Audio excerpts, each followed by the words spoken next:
Welcome back to another episode of the Four Archetypes. I'm Dr. Lahab Al-Samarrai, and with me today is Dr. Lisa Hong and Dr. Eric Tomlinson. As always, we have a pussycat in the background who has joined us for this podcast.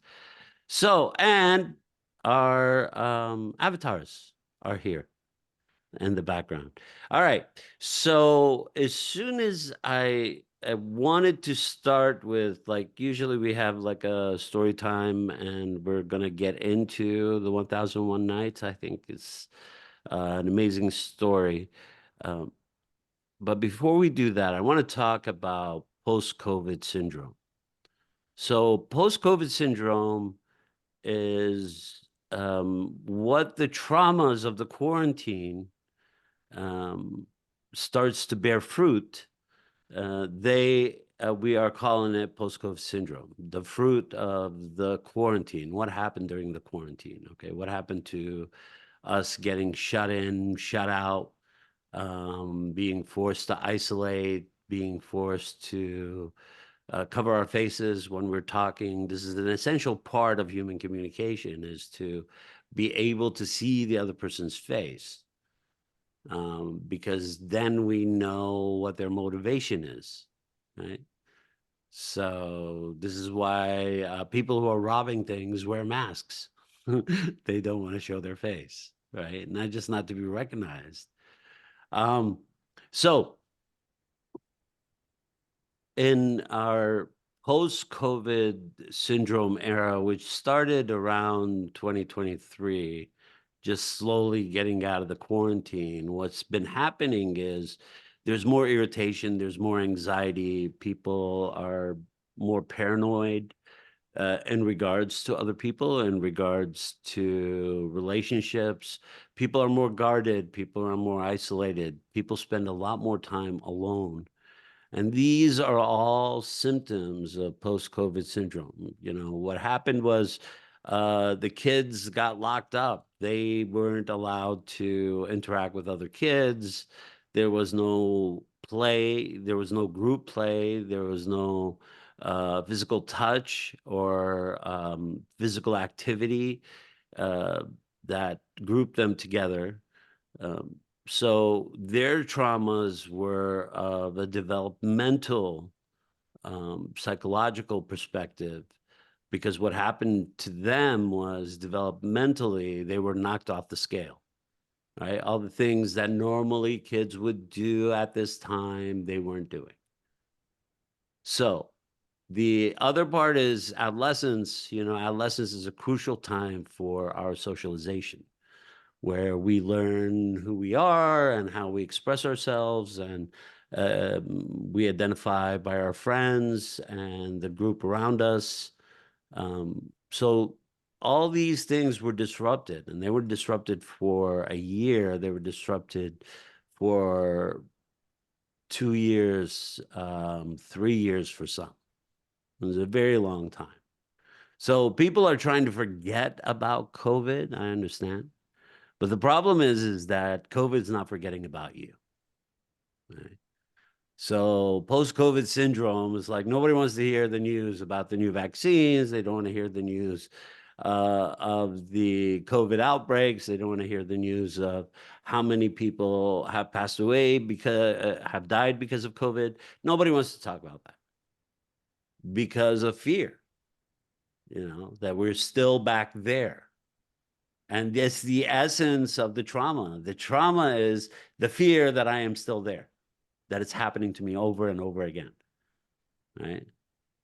Because there's a displacement in time. When the trauma occurs, what the trauma does is it displaces time. Now, every time you're triggered by something that's related to it, you go back to that time. Like, I don't want to be there, right? What else? What else happened during the quarantine? Right, there was a rise in drinking. There was a rise in death. There was a rise in suicide. There was a rise in births. Actually, there was a rise in births. Um, there was also a rise in mental health issues. People who were kind of getting along because they were in part of social groups and social networks who were cut off, suddenly their mental health risks arose because now they were isolated and their own symptomology started eating away at them. So just as, to think about what post-COVID syndrome is. So why are we talking about post-COVID syndrome? Because Jungian advanced motor processing, or JAMP for short, is a treatment for trauma, for anxiety, for irritation, for paranoia, especially when we're paranoid of because of the trauma, right? These are all interconnected symptoms, like a chain. So I wanted to talk a little bit about that to help everybody kind of get a picture of what post-COVID syndrome is and why JAMP is a great treatment for it. Dr. Eric, Dr. Lisa, any thoughts? Yeah, I've noticed in the time of COVID, a lot of kids were not able to be social, not able to go to school, and so they became self-reliant in a way that created habits and comforts of soothing with self-isolation activities. And I wonder what the kids are going to be like. Some kids are really resilient, but in times like this, sometimes those introspective or introverted tendencies can be augmented or skewed. So I just wonder how it comes out socially in their behaviors and their moods, and how they comfort themselves, and Mm, how they learn to work through challenges. And we are social beings. How this works out. Um, young children, but also teenagers coming out of this. How do they know they can trust the scenario that they are going to walk into, or the people involved in that scene that they're going to walk into? I've been seeing people becoming not just kids, but parents and people too, just a lot more. The effects, I think, are more subtle than they realize in the choices that they make. Uh, mm. I just wonder. Yeah, so you bring up a lot of very important points. I'm gonna let Dr. Eric take some of them, but we could see symptomology as, for example, with kids who were quarantined, will have more social anxiety, more social difficulty, more depressive symptoms, more tendencies to self-harm, especially if it was very complicated in the household. So if you had parents who also had their own mental health issues or mental health crises, this would have been amplified. So that feeling state would have been amplified. Dr. Eric, would you like to? Sure. I think the thing that I've noticed the most is what Lisa said and referred to, and that is the ongoing and maybe even long-term effect of what happened during that COVID time. That is, I mean, I'm in a north central Florida region, so it's very rural here. It's not very populated here at all. And so the effects of it weren't as dramatic here, but they're still there nonetheless. And what I see happening is what Lisa was referring to, and that is people's ongoing view of the conditions of their life have been affected by that year or two Mm, of COVID. They have the frustration tolerance is dropped. great They're point. easily triggered to a variety of forms of anxiety. And as we all know, anxiety is a huge precursor to depression.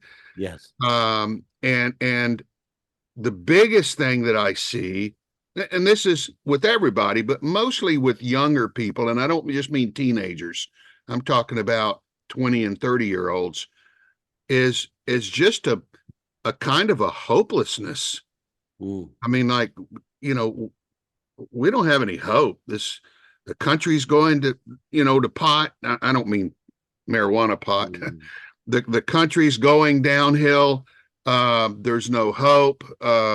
We're divided as a country, and it's just there's no hope, or Yeah. there's very little hope. That's what I see the most of. Yeah.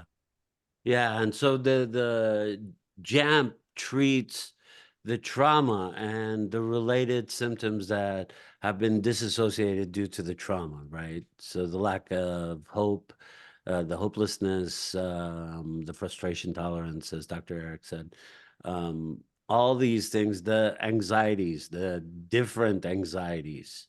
Anxiety is a hodgepodge of things. It's not a single anxiety or irritation. It's Right. multiple anxieties and irritations. Yes, it is. You could walk into a situation where you could become anxious about somebody looking at you, or somebody not looking at you, or somebody not recognize you, or how you're dressed, or whatever it is. You can have different forms of anxiety, and anxiety is basically a precursor to fear.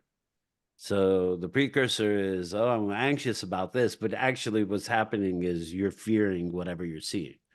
You're becoming internally dysregulated. And so what post-COVID syndrome does is dysregulates, right? And what JAMP does beautifully is regulate. Right? So with that, we just wanted to let you know that here at the Institute for Conflict, we treat post-COVID syndrome. And if you want to learn more about post-COVID syndrome, please reach out to the Institute for Conflict at gmail.com. We'd be happy to respond.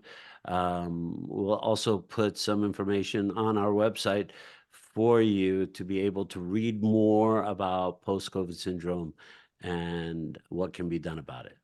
Thank you for your time. We really appreciate it. We are the Four Archetypes. We're missing Whitman, but we are the Four Archetypes.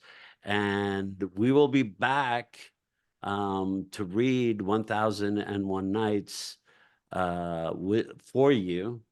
And we will talk to you very, very soon. There it is. Thank you, Dr. Eric.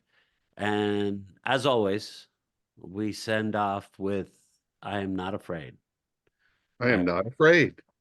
I am not afraid. We are the Institute for Conflict, and we are not afraid. All right. Take care, everybody.